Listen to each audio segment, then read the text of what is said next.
Paul's arrest in Jerusalem after his third missionary journey, Paul felt strongly led by the Spirit to return to Jerusalem. He knew that danger awaited him, but his heart burned with love for his people and a desire to testify about Jesus in the very city where the gospel first began.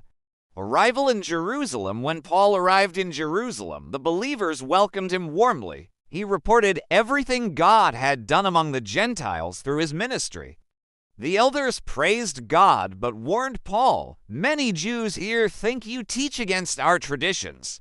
They may be angry when they see you. To avoid unnecessary conflict, Paul agreed to join in a purification ritual at the temple.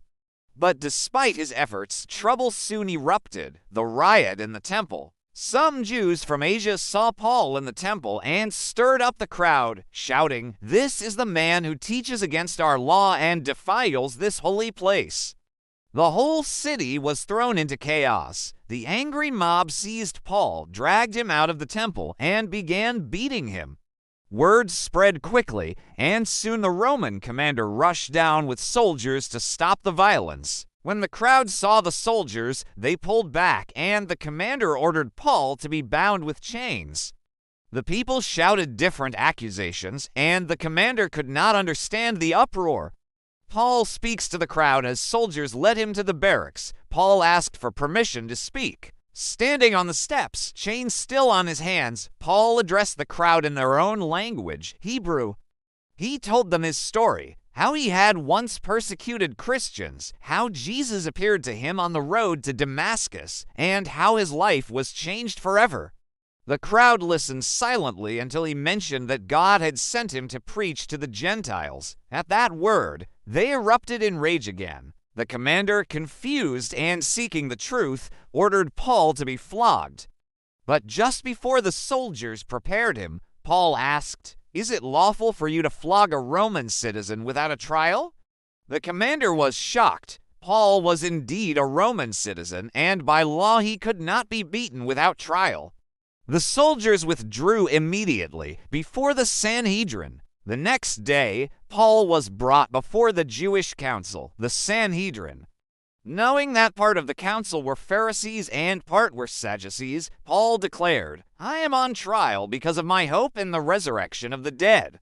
This sparked an argument between the two groups, since Sadducees denied the resurrection while Pharisees believed in it. The council was divided, and chaos broke out again.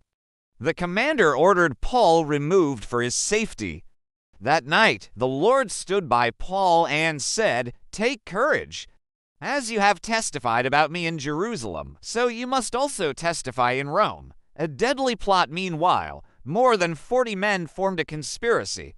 They vowed not to eat or drink until they had killed Paul. But God exposed their plot. Paul's young nephew overheard and reported it to the Roman commander. That very night, the commander ordered 200 soldiers, 70 horsemen, and 200 spearmen to escort Paul safely to Caesarea. Under heavy guard, Paul was taken to Governor Felix. Trials before governors and kings. Paul stood trial before Felix, Festus, and King Agrippa. Each time, he boldly proclaimed the gospel. Before Felix, he reasoned about righteousness, self-control, and judgment. Felix trembled but delayed justice, hoping for a bribe. Festus later heard his case, but when Paul saw the trial going nowhere, he declared, "I appeal to Caesar." Before King Agrippa, Paul told his testimony once again. Agrippa replied, "Do you think you can persuade me to become a Christian so quickly?" Paul answered, "Short time or long, I pray you, and all who hear me may become what I am, except for these chains." Agrippa admitted Paul had done nothing deserving death or imprisonment. But since Paul had appealed to Caesar, he was sent to Rome. Lesson for kids: God protects his people, even in the face of danger. Paul was brave to tell his story again and again. Jesus promised Paul he would go to Rome, and nothing could stop God's plan.